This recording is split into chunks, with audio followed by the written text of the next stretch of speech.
Welcome to Tenor Tech, where I solve the problems you didn't even know you had. You'll start by enabling Bluetooth and Wi-Fi. QuickShare needs both active.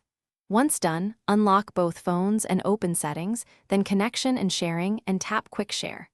Make sure visibility is set to contacts only if you want privacy, or everyone for speed. This controls discovery. You're doing this now so pairing steps are short.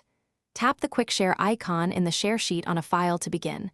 This moves you from setup into an active transfer, which is where the next steps pick up. You select the content in Gallery or Files and tap Share, then pick Quick Share. This tells the system to scan for nearby recipients. You'll see detected devices listed by name and avatar. Choose the correct target and confirm. On the receiving side, they must accept the incoming file for transfer to start. This prevents accidental pushes. While transferring, watch the progress bar and avoid switching Wi-Fi networks. If sending multiple items, QuickShare queues them and sends sequentially to reduce errors. Once transfer completes, confirm files saved in Gallery or the Files app. Sometimes media goes to downloads.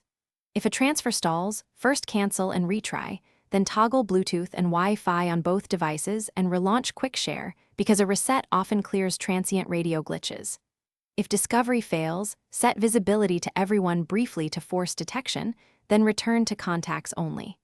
Finally, restart both phones if problems persist. Restarting resets services and usually resolves persistent connection failures. Thanks for watching. Subscribe to keep your life in tune.